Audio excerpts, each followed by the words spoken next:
मत कर काया को अहंकार, मत कर माया को अभिमान, कायागार से काची।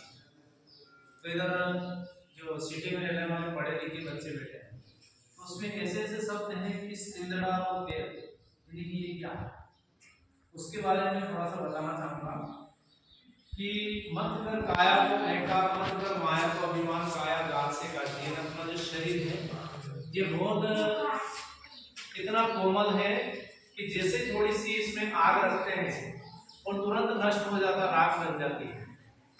और गार का मतलब मिट्टी, उस मिट्टी को अपन क्या करते हैं, जैसे कुम्हार लोग कुम्हार होते हैं, क्या करते हैं, मिट्टी को ईंट का आकार देके उसको भट्टी में रखते हैं, उससे क्या होती है, ईंट बन जाती है। और उसी ईंट से ये इमारत बड़ी बड़ी दीवारें खड़ी होती है और बड़ी बड़ी बिल्डिंग बनती है ना। इसका सारांश ये है कि कायागार से काची। इसमें कहा है कि कायागार से काची जैसा ओष का मोती, जिस प्रकार से ओष का मोती देखा नहीं देखा, गेहूं की क्यारी जिसने देखी हो, गेहूं का पौधा, सुबह सुबह उसके ऊपर ओस यानी कि पानी की बूंद आती है और बूंद ऊपर लगी हुई रहती है और उस तिकोन के ऊपर, है ना सर। और जैसे थोड़ी सी हवा चलती है और वो बूंद नीचे गिर जाती है। ऐसा हमारा जीवन है, ये कबीरदास जी का कहना है। जो का हवा का लग जाए, जब का पवन का लग जाए, हवा पवन एक ही बात है, दोनों का पर्यायवाची है ना। तो जैसे ओष का मोती, मत कर काया में कर, तेरा जो शरीर है ये ओष की मोती के समान है, इसलिए हमको अभिमान नहीं करना चाहिए। फिर फर्स्ट में यूं कहा है कि ऐसा शख्स था महाराज जिनका मुल्कों में राज, बड़े बड़े राजा महाराजा जिनके पूरे मुल्क में, पूरे क्षेत्र में उनका आधिपत्य था, लेकिन समय का भरोसा नहीं। आज उस घर में ना तो कोई दिया लगाने वाला, ना कोई बाती लगाने वाला। जिस घर में हाथी झूमते थे, नौकर चाकर रानियां पति पत्नी, नौकर चाकर ने इतने जमीन जायदाद में राजा प्रजा सब थे, तो वो सब चले गए, क्योंकि ये जो आना जाना ये क्या एक सीमा तय करता है। जो चीज बनी है वो बिगड़ेगी, जो जन्मा है सो मरेगा, ऐसा इस प्रकृति का नियम है ना। सूर्य उदय होता है तो अस्त भी होता है। हम यहाँ पर पढ़ने के लिए आए हैं तो जाएंगे भी सही, ऐसा कबीरदास जी का विचार, उनका कहना था।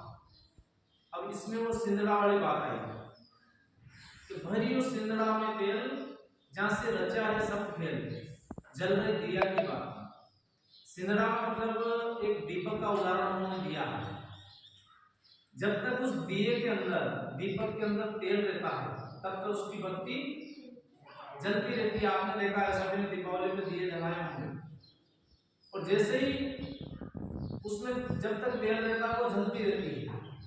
फिर इसमें दूसरी पेड़ी में कहा है कि फूट गए सिंदड़ा और तेल, है ना, बिखर गया है सब खेल, बुझ गई दिया की बात।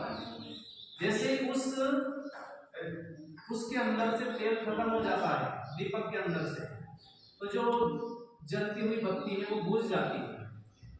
ऐसा उन्होंने अपने शरीर के ऊपर उदाहरण देते हुए बताया कि हमारा शरीर भी ऐसा है, जैसे श्वास रूपी जो दीपक चल रहा है, श्वास रूपी जो चल रही है सांसें, ये जितनी गिनती की है, जब तक इसके अंदर जो पावर है वो परमात्मा रूपी सुप्रीम पावर का एक तेल है, उसकी वजह से ये सांसें चल रही है, हमारा हृदय धड़कन कर रहा है।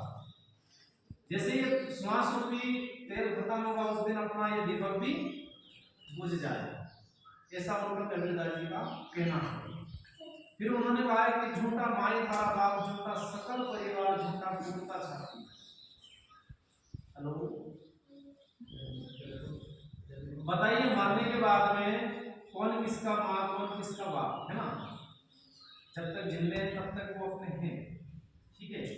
मरने के बाद हम कहाँ जाएंगे, कौन सा अपना घर रहेगा, मकान नंबर क्या रहेगा, सिटी का नाम क्या रहेगा, और कौन सा मोहल्ला नंबर क्या है, कोई ठिकाना नहीं। इसलिए जीवन में क्या है, कबीरदास जी ने क्यों कहा कि माँ बाप के जब तक बोलते तो ये तो केवल जब तक ये शरीर तब तक के साथी,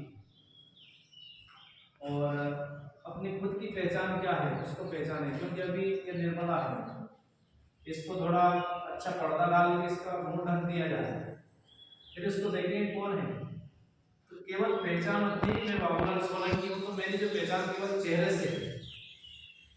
चेहरा जैसे छुपेगा अंदर कौन है, इसलिए कबीर कहते हैं कि बोलते को पहचान ले प्यारे, वही तो खुदा का नूर है, जिसने पिंड और प्राण बचा और इसके अंदर हाथ मौजूद है।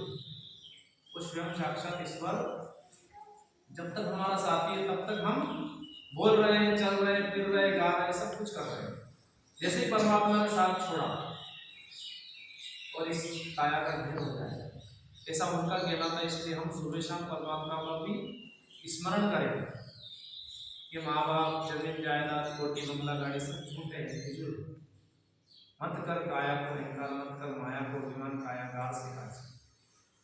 फिर अंत में भवानी दास जी इसमें कहते हैं भवानी नाथ कि बोले बोले भवानी नाथ, जहाँ का सिर पे धरियो हाथ वहां से मुक्ति हो जाती। इसलिए हमें जीवन में गुरु करना चाहिए, और जीवन मिला है तो 84 लाख योनि में सर्वश्रेष्ठ इसलिए मिला कि हम अच्छे कर्म करें, धीरेन्द्र शास्त्री बने, है ना, और असंग देव जी बने, महाराणा प्रताप बने, झांसी की रानी लक्ष्मीबाई बने। बताइए झांसी की रानी आज तक कोई बनी क्या? वो बन के चली गई, तो ये अपन इतना नहीं कर सकते तो उनके कर कमलों पर चले, उन्होंने जो किया चले, है ना। इसलिए कबीर साहब ने कहा कि ये अपने आप को कमजोर नहीं समझना है, हम क्या हैं, ईश्वर रूप है। भगवान राम का देखिए ऐसा ही रूप था, खड़े हो गए, इनको देखो, भगवान राम को भी ऐसा ही मुंह था, ऐसे दांत थे। यस के नो, यस नो में जवाब देना है, यस के नो। भगवान राम को एक नाक थी कि दो? एक ही थे ना, यस। उनके दो हाथ थे, उनके ऐसा शरीर था, एक सिर था, दो पांव थे, केवल धनुष बाण था वो इसके अंदर नहीं। तो वो धनुष बाण अगर लगा ले, उन्होंने जो कर्म किए हैं वो उनकी माता को कैसे बोलते थे, उनके पिताजी को कैसे बोलते थे, उनकी पत्नी को कैसे बोलते थे। और आजकल हम गांव में देखते हैं तो वो छोटे छोटे बच्चे गाली देना सीख जाते हैं, है ना। क्यों सीखते हैं कि वो जैसे क्षेत्र में रहते हैं, जैसी उनको संगति मिलती है। बताइए रामायण में आपने देखा हो, रावण ने कभी गाली का यूज किया है ना। अभी सिटी में भी बड़े बड़े जो मूर्ख कहता हूँ मैं ऐसे लोगों को, ज्यादा मेमोरियल में है, वो माँ बहन की ऐसे मुंह पे लगी रहती है। तो जब रावण ने कभी गाली का यूज पूरी रामायण में नहीं किया और हम गाली का यूज करते तो हम तो महारावण बनते हैं ना।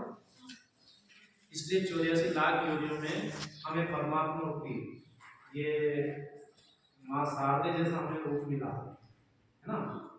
लड़कियों में देखें हम मीराबाई और माँ शारदे हैं, पार्वती हैं, लक्ष्मीबाई हैं, ऐसे आप सब किसी को कम नहीं समझे, और जो करना खुल के करना चाहिए, अच्छे कार्य करने के लिए शर्म नहीं करना चाहिए। हम यहाँ खुल के गा रहे हैं तो ना तो किसी का दिल दुखा रहे हैं, ना किसी की चोरी कर रहे हैं ना। तो अच्छे काम को खुल के करना चाहिए, बुरे काम के पास में नहीं जाना चाहिए, ऐसा करना चाहिए। ठीक है,